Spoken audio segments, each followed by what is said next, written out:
നമസ്കാരം, സെഡ്കോ ന്യൂസ് അപ്ഡേറ്റിലേക്ക് സ്വാഗതം. വഖഫ് ബില്ലിനെതിരെ ചിലർ വ്യാജ പ്രചരണം നടത്തുന്നുവെന്ന് കേന്ദ്ര ന്യൂനപക്ഷ ക്ഷേമ മന്ത്രി കിരൺ റിജിജു. വഖഫ് ബിൽ മുസ്ലിം വിരുദ്ധമെന്ന് പ്രചരിപ്പിക്കുന്നുവെന്നും ഭൂമിയും ആരാധനാലയങ്ങളും തട്ടിയെടുക്കുന്നുവെന്ന് പ്രചരിപ്പിക്കുകയാണെന്നും വഖഫ് നിയമത്തെ ഭരണഘടനാപരമാക്കുകയാണെന്നും ആളുകളെ ഇങ്ങനെ തെറ്റിദ്ധരിപ്പിക്കുന്നത് എന്തിനാണെന്നും കിരൺ റിജിജു ചോദിച്ചു. നുണകൾ പ്രചരിപ്പിക്കരുതെന്നും പാർലമെന്റിന്റെ ഈ സെഷനിൽ ബിൽ കൊണ്ടുവരാനുള്ള ശ്രമം ഊർജിതമായി നടക്കുന്നുണ്ടെന്നും കേന്ദ്രമന്ത്രി കൂട്ടിച്ചേർത്തു. 157 നഴ്സിംഗ് കോളേജുകൾ കേന്ദ്രം അനുവദിക്കുമ്പോൾ ഒന്നുപോലും കേരളത്തിനില്ലെന്ന് മുഖ്യമന്ത്രി പിണറായി വിജയൻ.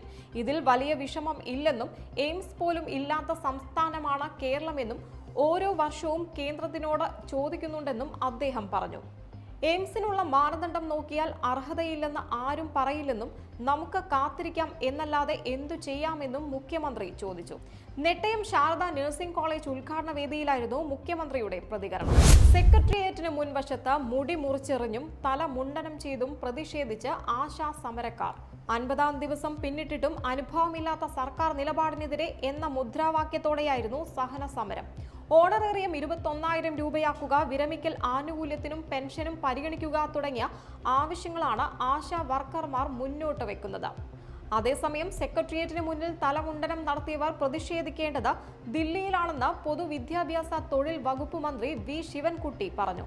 കേന്ദ്ര തൊഴിൽ നിയമപ്രകാരം ആശാ വർക്കർമാർ ഉൾപ്പെടെയുള്ള സ്കീം വർക്കർമാർക്ക് തൊഴിലാളി എന്ന പദവി നൽകണമെന്നും അതിന് അനുസരിച്ചുള്ള ആനുകൂല്യങ്ങൾക്ക് അർഹരാക്കണമെന്നും ആവശ്യപ്പെട്ട് കേന്ദ്ര തൊഴിൽ മന്ത്രിക്ക് കത്തയച്ചിട്ട് ദിവസങ്ങളായിട്ടും ഒരു മറുപടിയും ലഭിച്ചില്ലെന്നും അദ്ദേഹം കൂട്ടിച്ചേർത്തു. മോഹൻലാലിനും സംവിധായകൻ പൃഥ്വിരാജിനും നേരെയുണ്ടായ സൈബർ ആക്രമണത്തിൽ പ്രതിഷേധിച്ച് ഫെഫ്ക എമ്പുരാനിൽ പ്രവർത്തിച്ച എല്ലാ ചലച്ചിത്ര പ്രവർത്തകരെയും ചേർത്തു നിർത്തുന്നുവെന്ന് ഫെഫ്ക ഫേസ്ബുക്ക് പോസ്റ്റിൽ വ്യക്തമാക്കി.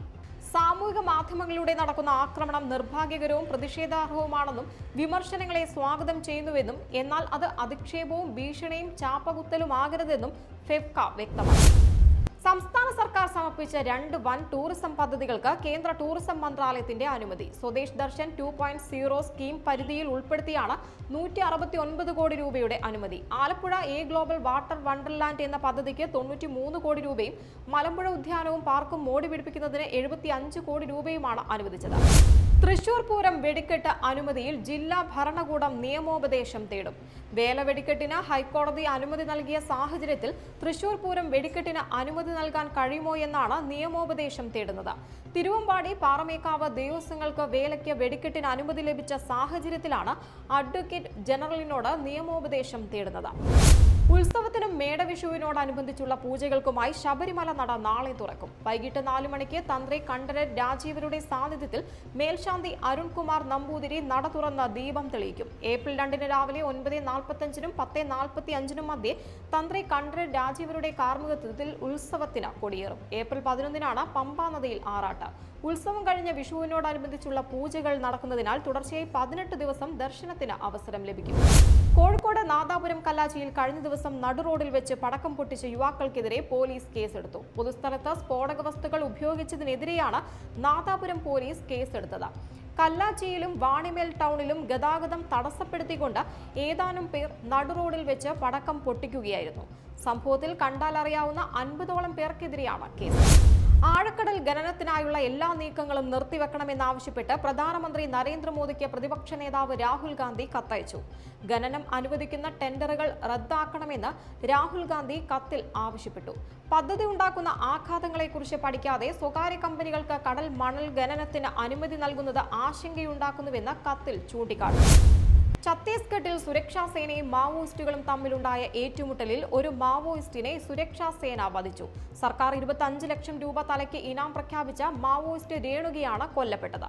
സ്ഥലത്ത് നിന്ന് നിരവധി ആയുധങ്ങളും കണ്ടെടുത്തു. ബസ്തർ മേഖലയിലെ ബിജാപൂർ, ദന്തേവാഡ ജില്ലകളുടെ അതിർത്തിയാണ് ഏറ്റുമുട്ടൽ ഉണ്ടായത്. പശ്ചിമ ബംഗാളിലെ സൗത്ത് 24 പർഗാനാസിൽ വീട്ടിൽ സൂക്ഷിച്ചിരുന്ന പടക്കങ്ങൾക്ക് തീപിടിച്ചതിനെ തുടർന്ന് ഗ്യാസ് സിലിണ്ടർ പൊട്ടിത്തെറിച്ച് കുടുംബത്തിലെ 4 കുട്ടികളും 2 സ്ത്രീകളും ഉൾപ്പെടെ 7 പേർ മരിച്ചു. പത്തർ പ്രതിമ ബ്ലോക്കിലെ ദോലഘട്ട് ഗ്രാമത്തിലെ വീട്ടിൽ കഴിഞ്ഞ ദിവസം രാത്രി 9 മണിയോടെയായിരുന്നു അപകടം.